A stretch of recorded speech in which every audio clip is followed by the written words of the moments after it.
Chapter 11. London. John Verghese. They met at the small Italian restaurant, La Perla in Greek Street, Soho.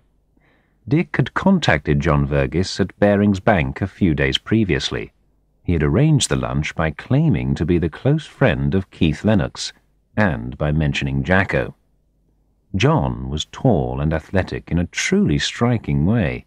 He moved with the grace and confidence of a wild animal, yet his smile was kind. He seemed like a really nice human being. Dick noted from his light brown skin colour that there was no doubt of his Anglo-Indian parentage. Over the antipasto, Dick tried to find out just how much John knew about his own origins. "Well, I've been so incredibly lucky," he said. "After my parents were killed, Keith and Barbara were really wonderful. In fact, I don't remember my real parents at all. I was too young. It was Keith and Barbara who felt like my real parents. I think I spent every holiday with them, or with their family. Jane, you know Jane, their daughter, well, Jane and I were even thinking of getting married at one point, but Uncle Keith stepped in and stopped it. Maybe it's best.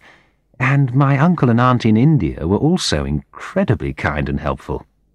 "Your uncle and auntie?" Dick queried. "Yes, I'm sure you must have run into them in Madras. Auntie Molly and Uncle Vish? Well, they always visit me whenever they come over to the UK." Dick felt that the pieces of the puzzle were beginning to fall into place. By the time the meal was over, Dick was sure that he knew what lay behind the 20-year-old story.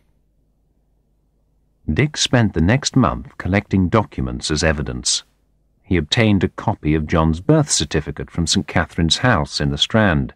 He traced the private hospital where John had been born, and got copies of the receipts, paid for by Lennox. He confirmed that John had attended a well-known Catholic public school, and obtained copies of the school bills, also paid by Keith Lennox. He obtained, through Ramu, some interesting records concerning the Hosur factory project.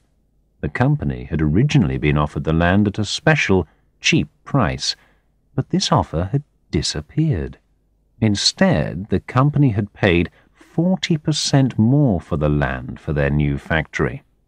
Vish and Molly had collected 20% of the difference from the sellers, and Lennox had known of this and done nothing. Ramu's documents included a copy of the original offer.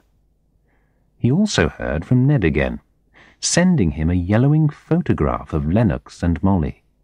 They were standing close, looking into each other's eyes. He had his arm around her.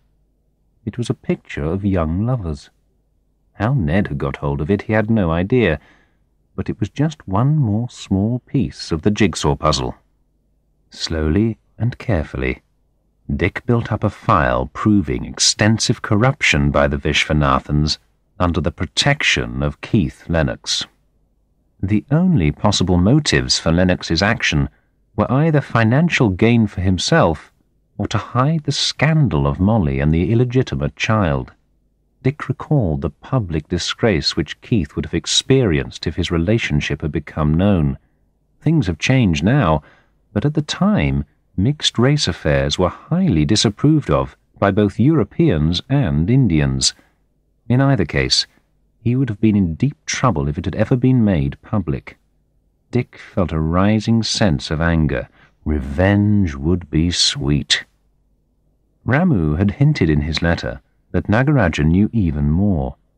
It was not difficult for Dick to make up his mind to return to India. The thought of Lakshmi alone was enough.